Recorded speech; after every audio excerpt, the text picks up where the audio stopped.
It was one of those nights in the basketball world where everything felt a little extra. The energy inside the arena crackled like electricity, fans on edge, players sweating under pressure, and coaches pacing back and forth like caged tigers. This wasn't just another game. It was a playoff battle that meant everything to both teams, the Minnesota Lynx and the Indiana Fever. On the sideline stood Cheryl Reeve, head coach of the Lynx. She wasn't just any coach. She'd earned her stripes over years of hard work, tough decisions, and victories that had made her name synonymous with excellence in the WNBA. But tonight things weren't going her way. Her team was down by double digits, and frustration was starting to bubble over. Every missed shot, every turnover, it all weighed heavily on her shoulders. And when you're Cheryl Reeve, you don't let setbacks pass quietly. You speak up, you push harder, and sometimes you lose your cool. Across the court, there was Caitlin Clark, the rookie who had taken the league by storm. From day one, she'd been making headlines, not just because of her incredible shooting skills, but also because of her fearless attitude. She didn't shy away from big moments or loud opponents. If anything, she thrived on them. That night, she was playing with fire, driving into the paint, sinking three-pointers, and keeping the Fever alive in what seemed like an impossible comeback. But as the clock ticked closer to the fourth quarter, tempers started flaring. It began innocently enough, a hard foul here, a heated exchange there. These things happen in intense games. But then something shifted. A whistle blew after a particularly rough play involving one of Clark's teammates. As the referee called the foul against Minnesota, voices rose on both ends of the court. Clark walked toward the Lynx bench, her eyes locked onto someone sitting courtside. Words were exchanged, sharp and pointed, though no one could hear exactly what was said over the roar of the crowd. Then Cheryl Reeve stepped forward, arms crossed, glaring at the young player. Whatever came out of her mouth next lit a fuse that nobody saw coming. Reeve jabbed a finger in Clark's direction, her face red with anger. To anyone watching, it looked personal. Was she defending her team? Was she trying to intimidate the rookie? No one knew for sure. But whatever words left, her lips hit their mark. Clark froze for a split second, her jaw tightening. Then suddenly, she took 2 quick steps toward the sideline, closing the gap between them. The tension in the air was palpable. Fans leaned forward in their seats, sensing that something big was about to happen.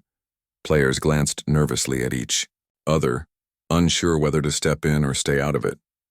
Even the referees hesitated for a moment, caught off guard by how quickly things escalated. And then, chaos erupted. What happened next would become the talk of the sports world. For now, though, everyone present held their breath, waiting to see how far this confrontation would go. Little did they know, this single moment would define not only the rest of the game, but also the weeks and months ahead. For both teams, for the league, and especially for Cheryl Reeve and Caitlin Clark themselves. As the scene unfolded, emotions ran high, and the stakes grew even higher. Basketball is more than just a game. It's a battlefield of egos, pride, and passion. Tonight, all those elements collided in a way no one expected, and once the dust settled, nothing would ever be quite the same again. The moment Caitlin took those 2 quick steps toward the sideline, everyone in the arena seemed to freeze. Time slowed down, as if the universe itself wanted to make sure no one missed what was about to happen. Cameras zoomed in, catching every detail. The clenched jaw, the narrowed eyes, and the unmistakable tension radiating from both sides. Fans leaned forward in their seats, craning their necks to get a better view. Players on the court stopped moving altogether, their focus shifting away from the game and onto the growing storm at the edge of the action. Cheryl stood her ground, arms still crossed tightly across her chest. She didn't back down, not even when Caitlin was inches away from her face. Her expression was fierce, unyielding, like someone who wasn't used to being challenged, or maybe someone who had faced so many challenges before that she'd forgotten how to step back. Whatever it was, there was no mistaking the intensity in her gaze. It was clear she wasn't going to let this slide no matter what happened next, and then it did. Before anyone could react, Caitlin raised her hand. There was no warning, no hesitation. 1 second her arm was at her side. The next it shot up and connected with Cheryl's cheek with a loud smack. The sound echoed through the arena, sharp and undeniable, cutting through the noise of the crowd like a knife slicing through silence. For a split second, everything stopped. Even the referees froze mid-step, unsure of what they'd just witnessed. Cheryl staggered backward, her hands flying to her face.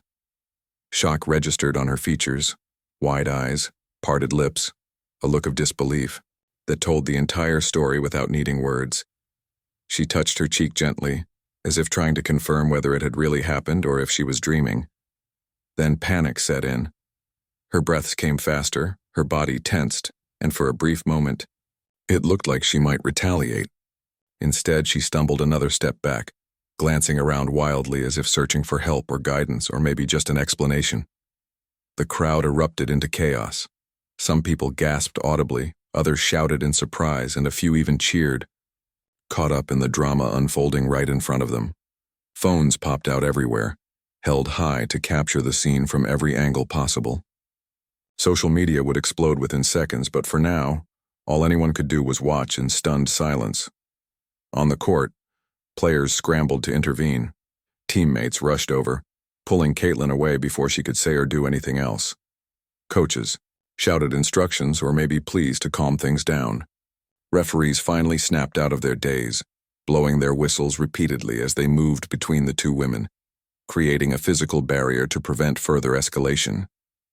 Security personnel hurried toward the area, ready to step in if needed. For Caitlin, the aftermath was immediate. Once the initial shock wore off, reality hit hard. She stood there breathing heavily, her chest rising and falling with each labored breath. Her face flushed red, partly from exertion and partly from emotion. Anger still simmered beneath the surface, but guilt began creeping in too. She glanced around, taking in the sea of shocked faces surrounding her. Players, coaches, fans, all staring at her like she'd just committed some unforgivable act. And in a way, she had. This wasn't just any disagreement. This was a slap heard round the basketball world. As the referees reviewed the footage, whispers spread throughout the arena. People speculated about what Cheryl might have said to provoke such a reaction. Others debated whether Caitlin's response was justified, no matter how heated the argument became. Opinions flew fast and furious, dividing the crowd into camps of support and condemnation. But one thing was certain: nothing like this had ever happened in the league before. Within minutes, the decision came down. Caitlin was ejected from the game, her night ending abruptly amidst a whirlwind of controversy. As she walked off the court, escorted by security, she kept her head down, avoiding eye contact with anyone. The cheers from earlier turned into boos, though not everyone joined in. A small section of the crowd clapped softly, perhaps out of respect for her fiery spirit, while others remained silent, processing what they'd seen. Back on the sideline, Cheryl tried to compose herself. She wiped her face with her hands, took a deep breath, and straightened her posture. To anyone watching, she looked like someone determined to regain control of the situation. But beneath the surface, questions lingered. Had she pushed Caitlin too far? Was this entirely her fault? Or was it just a case of emotions boiling over in the heat of competition? No answers came easily, and the weight of the moment pressed heavily on her shoulders. By the time the game resumed, the atmosphere had changed completely. What had once been a thrilling playoff matchup now felt tainted, overshadowed by the explosive confrontation that dominated everyone's thoughts. Players struggled to refocus, their minds still replaying the image of that slap over and over again. Fans whispered among themselves, debating endlessly about who was right and who was wrong. Reporters scribbled notes furiously, already crafting headlines that would dominate sports news for days to come. In the end, the incident left a mark on everyone involved, not just Cheryl and Caitlin, but also the teams, the fans, and the league itself. It was a reminder that basketball, like life, is messy and unpredictable. Emotions run high, tempers flare, and sometimes actions have consequences that ripple far beyond the moment itself. As the final buzzer sounded and the game concluded, one thing was clear. The fallout from this single moment would shape the narrative for weeks and possibly months to come. The moment the game ended, the real storm began. The slap wasn't just a fleeting incident anymore, it was the center of attention, the talk of every sports show, podcast, and social media feed. Fans couldn't stop replaying the clip, dissecting every angle, every facial expression, and every possible motive behind it. For Cheryl, the aftermath hit hard. Known for her tough exterior and no-nonsense approach, she suddenly found herself in unfamiliar territory, scrutiny from all sides. Back. In the locker room, emotions were raw. The Lynx players huddled together, trying to process what had happened. Some were angry on behalf of their coach, convinced that Cheryl had done nothing wrong and that Caitlin had crossed a line. Others were quieter, unsure how to feel. They respected Cheryl deeply, but also knew firsthand how intense her energy could be during games. It wasn't uncommon for her to yell or point fingers when things weren't going well, but this felt different. This felt personal. Cheryl, meanwhile, was pacing like a caged animal. Her face still stung, not just physically but emotionally. She'd been disrespected in front of thousands of people, and worse, she didn't know how to handle it. For someone who prided herself on staying composed under pressure, this was uncharted territory. After a few minutes of silence, she finally spoke up. "Get security," she barked at an assistant. "I don't want her anywhere near us." Her voice was firm, leaving no room for argument. Security personnel were called in immediately, escorting Caitlin out of the arena as quickly as possible. Outside the locker room, reporters camped out, microphones ready, cameras rolling. Word spread fast, and within hours the story dominated. Headlines worldwide. Social media went into overdrive. Memes popped up everywhere, some poking fun at the slap, others taking sides in the debate. Hashtags like #Slapgate and "Who Started It" trended globally, drawing millions of views. People weighed in with opinions ranging from outrage to amusement, turning the incident into a full-blown cultural moment. For Caitlin, the fallout was immediate and overwhelming. As soon as she left the arena, her phone blew up with notifications. Messages poured in from friends, family, and fans, some supportive, others critical. Her agent worked overtime, fielding calls from reporters and drafting statements to address the chaos. By morning, Caitlin released a carefully worded apology through her official channels. It read, "I regret losing control and letting my emotions get the better of me, but I will not tolerate verbal abuse or disrespect from anyone, regardless of their position." The statement did little to quell the controversy. While some praised Caitlin for owning up to her mistake, others accused her of deflecting blame onto Cheryl. Critics argued that slapping someone, regardless of provocation, was unacceptable, especially in a professional setting. Supporters, however, painted her as a victim of Cheryl's aggressive coaching style. They pointed out that Cheryl's reputation for being confrontational might have contributed to the escalation. Either way, the divide between fans grew wider, with both sides digging in their heels. Cheryl, on the other hand, refused to back down. The next day, she held a press conference, flanked by team executives and public relations staff. Cameras flashed as she stepped up to the podium, her expression stern. She began by acknowledging the incident, though only briefly. "What happened last night is unfortunate," she said, her tone measured but firm. "But let's be clear, this was not a mutual disagreement. This was an unprovoked act of violence." Her words sent shockwaves through the room. Reporters scribbled furiously, capturing every syllable. Cheryl went on to describe the confrontation in detail, painting herself as the aggrieved party. She claimed that Caitlin had approached her aggressively, ignoring attempts to de-escalate the situation. "I was defending my team," she insisted. "You don't respond to disagreements with violence, period." As she spoke, Cheryl's frustration became palpable. Her hands gripped the edges of the podium tightly, knuckles white. She leaned forward slightly, as if daring anyone to challenge her version of events. When asked whether she believed her behavior may have contributed to the altercation, She bristled visibly. "Let me make one thing clear," she snapped. "I am here to win games and protect my players. If that means calling out bad behavior, so be it.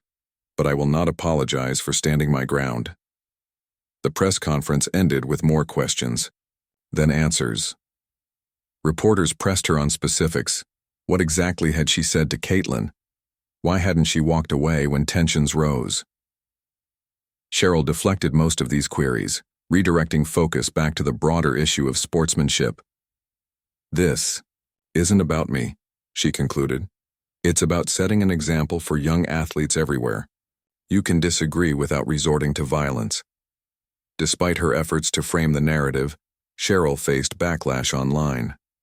Critics accused her of hypocrisy, pointing out that her own fiery demeanor often bordered on aggression. Supporters, meanwhile, rallied around her, praising her for refusing to back down against a younger player. The divide between the two camps only deepened, fueling endless debates across forums and comment sections. Meanwhile, Caitlin stayed largely out of the spotlight, focusing on preparing for her suspension. 3 games without pay was a steep penalty, especially for a rookie still adjusting to life in the league. But rather than dwell on the punishment, she channeled her energy into training. Teammates reported seeing her put in extra hours on the court, determined to prove herself once she returned. Off the court, she avoided interviews, letting her actions speak for themselves. As the days passed, the tension between the two women remained unresolved.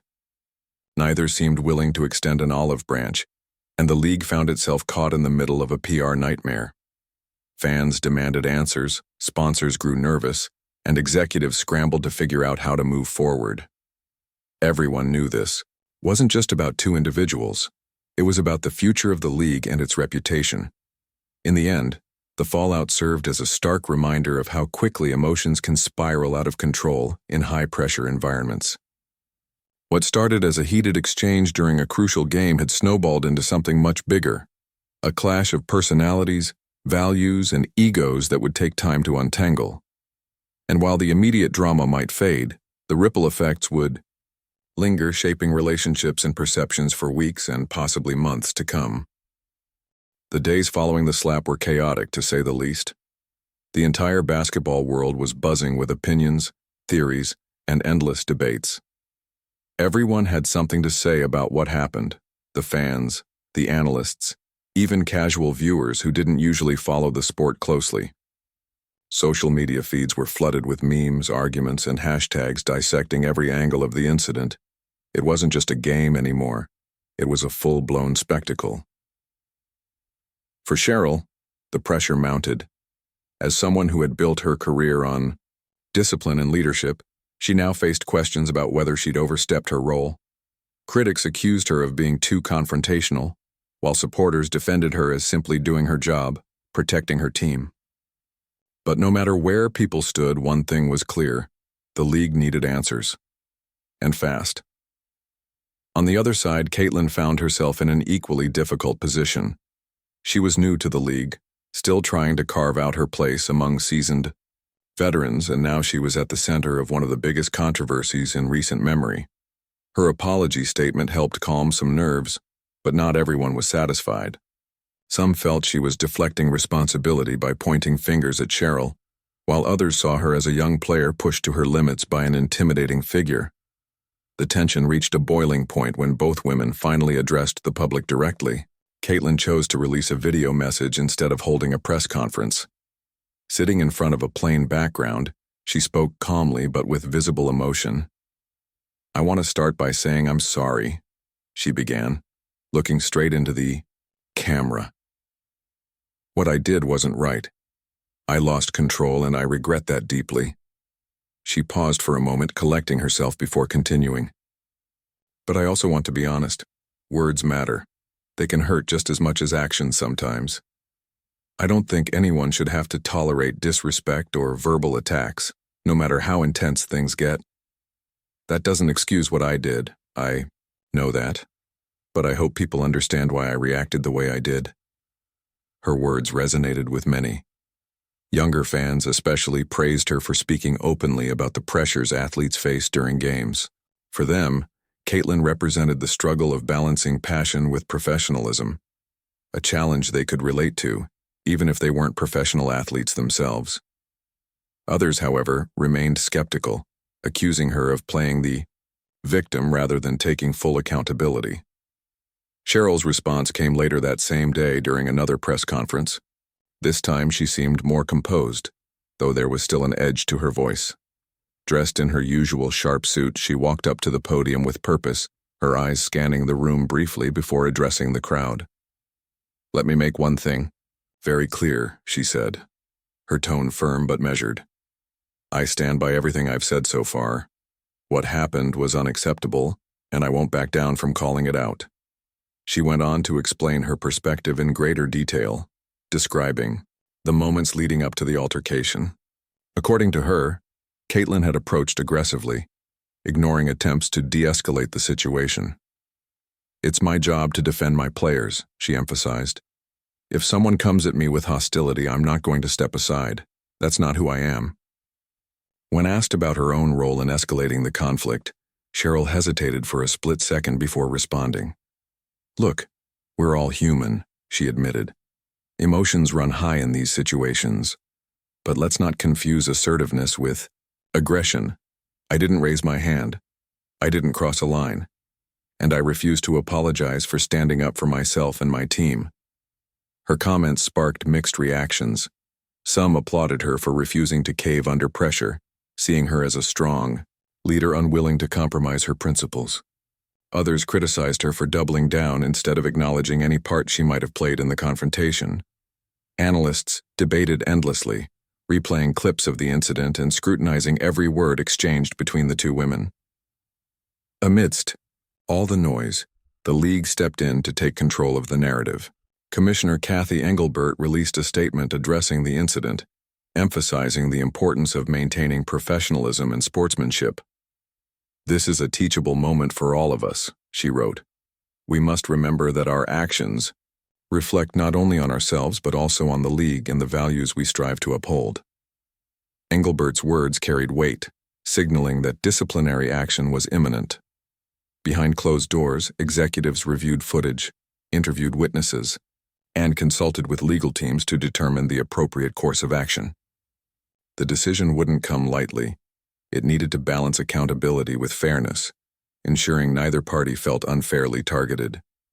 As the days dragged on, speculation grew rampant. Fans speculated about potential punishments, ranging from fines to suspensions to even bans. Rumors swirled about private meetings between the league and both parties, though nothing official was confirmed. In the meantime, Cheryl and Caitlin continued to avoid each other publicly, fueling further speculation about whether reconciliation was even possible. Despite the mounting tension, glimpses of humanity began to emerge. Teammates from both sides expressed support for their respective leaders, sharing stories of how Cheryl's tough love had shaped them as players, or how Caitlin's resilience inspired them to push harder. These small acts of solidarity reminded everyone that beneath the drama, real people were involved, people with feelings, vulnerabilities, and aspirations. For Cheryl, the experience forced her to reflect on her coaching style.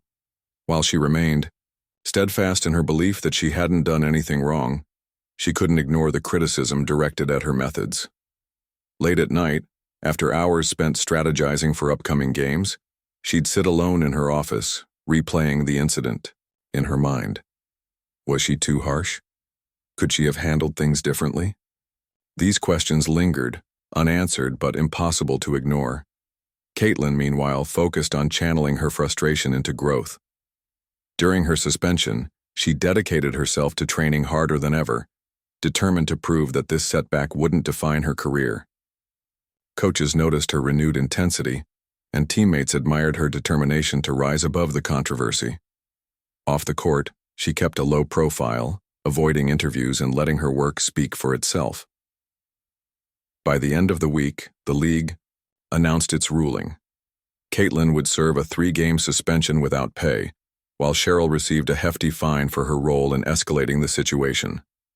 The decision drew mixed reactions, with some praising the league for striking a fair balance, and others accusing it of favoritism, Regardless, the verdict marked a turning point, a chance for both women to move forward, albeit cautiously. As the dust began to settle, one question remained. Could Cheryl and Caitlin repair their fractured relationship? Or would this incident leave scars that never fully healed? Only time would tell, but for now the basketball world watched closely, eager to see how this chapter would unfold next. The league's ruling came as a bombshell, but it wasn't entirely unexpected. After days of heated debates, leaked rumors, and endless speculation, the WNBA finally stepped in with a decision that aimed to bring some sense of closure to the chaos. Commissioner Cathy Engelbert stood at the center of it all, delivering a statement that was equal parts stern and hopeful. Her words were carefully chosen, striking a balance between holding both parties accountable and reminding everyone of the bigger picture. This incident has brought attention to issues we cannot ignore, she began during a televised press conference. Emotions run high in sports, but they must never override respect and professionalism. We are here to celebrate talent, teamwork, and resilience, not conflict or division. Engelbert outlined the punishments clearly. Caitlin would serve a 3-game suspension without pay, while Cheryl faced a $25,000 fine for her role in escalating the situation. The penalties sent shockwaves through the basketball community. Some fans cheered the decision, calling it fair and balanced. Others weren't so convinced. Supporters of Caitlin argued that a slap, even in anger, didn't warrant such a harsh and dumb suspension, especially when Cheryl's behavior seemed equally provocative. On the flip side, Cheryl's defenders felt the fine was too lenient given the physical nature of Caitlin's actions. Behind the scenes, the process of reaching this verdict had been anything but simple. League officials spent countless hours reviewing footage, consulting referees, and interviewing players and staff from both teams. Every detail mattered: the tone of voice, body language, even the timing of each movement. It wasn't just about assigning blame. It was about understanding context. Was Cheryl's finger-pointing aggressive enough to justify Caitlin's reaction? Did Caitlin's slap stem from frustration, fear, or something else entirely? For the commissioner, the challenge went beyond discipline. She knew this moment carried weight far beyond the two individuals involved. This wasn't just about one game or one rivalry. It was about setting standards for future generations of athletes. The WNBA prided itself on being a trailblazer for women in sports, and incidents like this threatened to tarnish its reputation. Engelbert made that clear in her closing remarks. We have a responsibility to lead by example. Our players, coaches, and staff represent values that extend far beyond the court. Let this be a lesson for us all. While the ruling provided clarity, it also reignited old arguments. Social media exploded once again, with fans dissecting every aspect of the decision. Podcast hosts debated endlessly, replaying clips and offering their own interpretations. Even casual viewers weighed in, sharing memes and jokes that added levity to an otherwise tense situation. For better or worse, the controversy kept growing, pulling more people into the conversation. For Cheryl, the aftermath of the ruling was complicated. On one hand, she felt vindicated.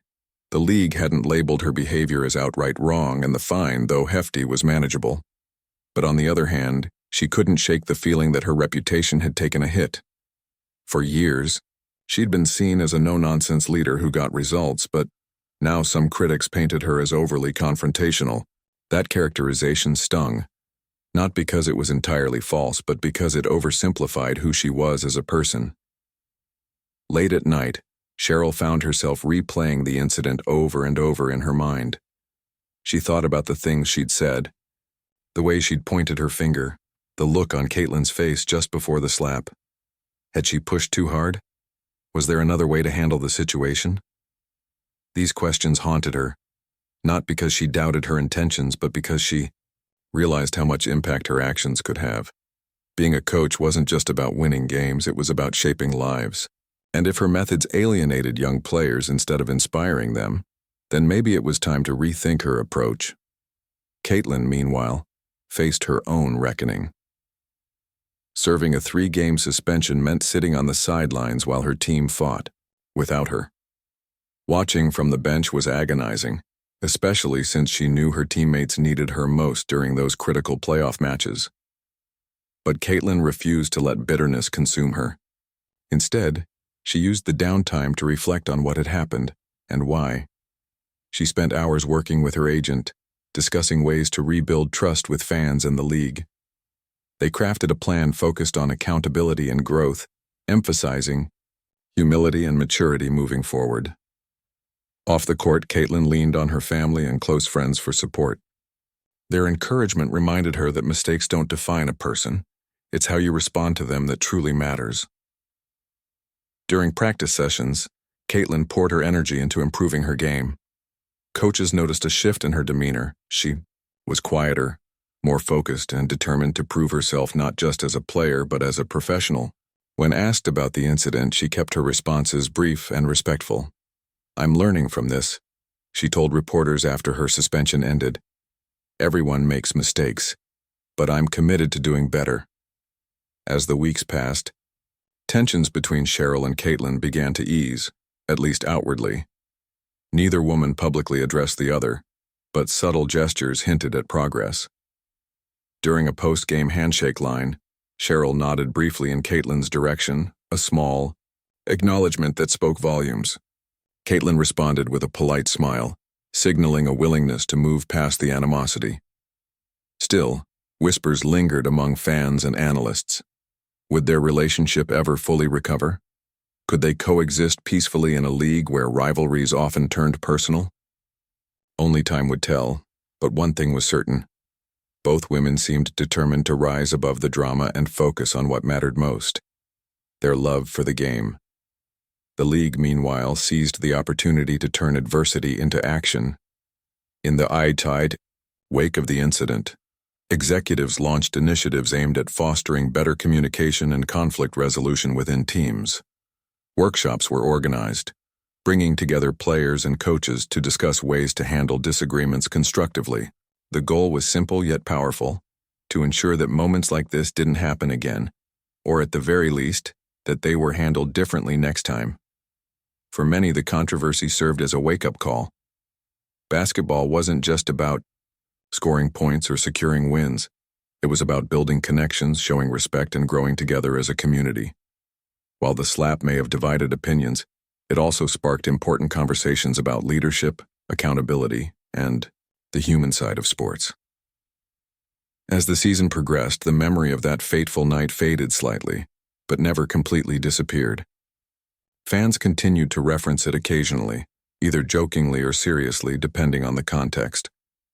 For Cheryl and Caitlin, however, it remained a pivotal moment in their careers, one that forced them to confront their flaws, adapt their approaches, and ultimately strive for something greater than themselves.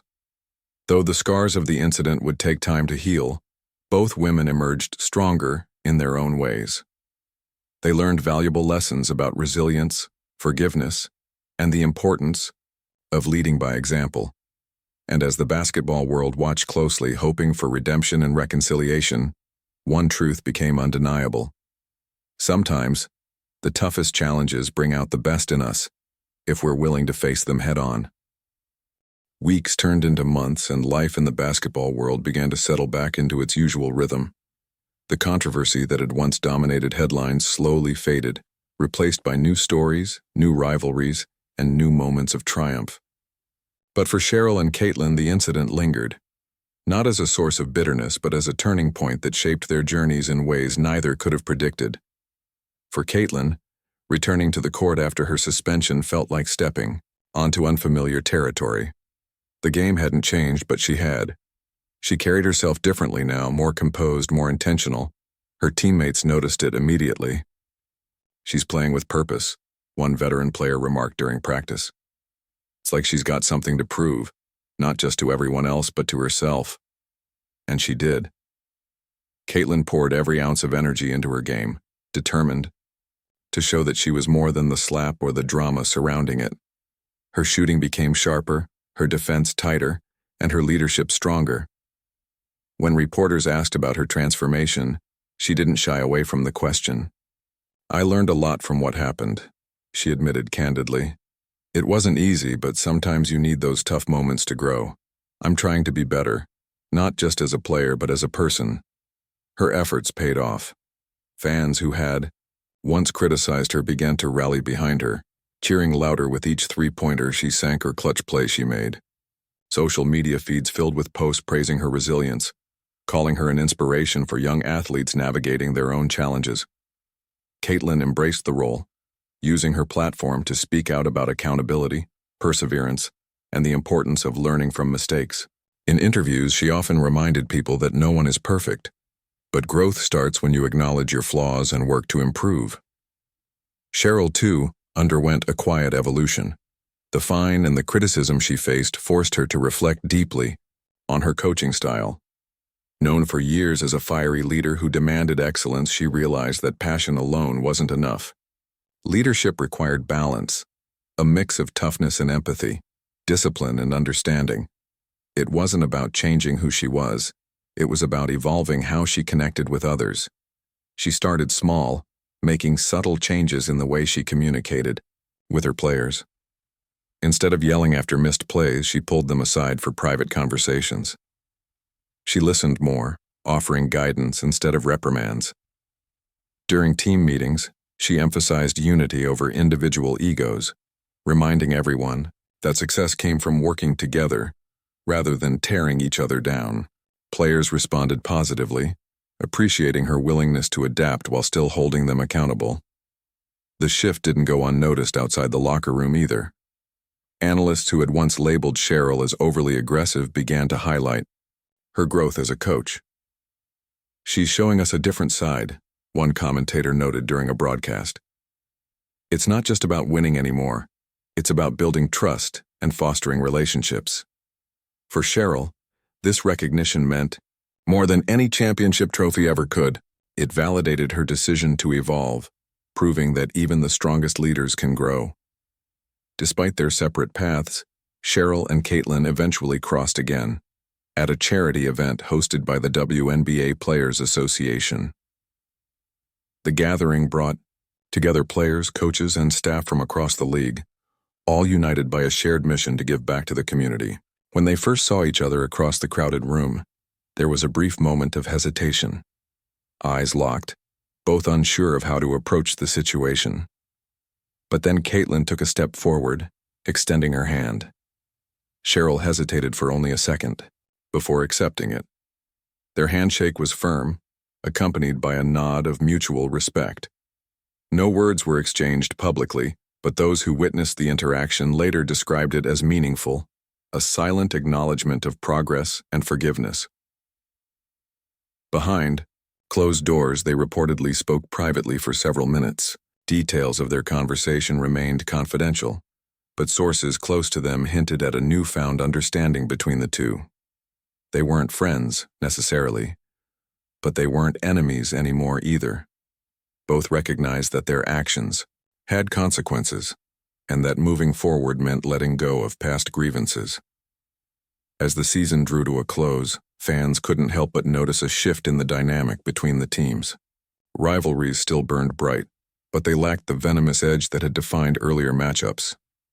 Instead, games became celebrations of skill, determination, and sportsmanship.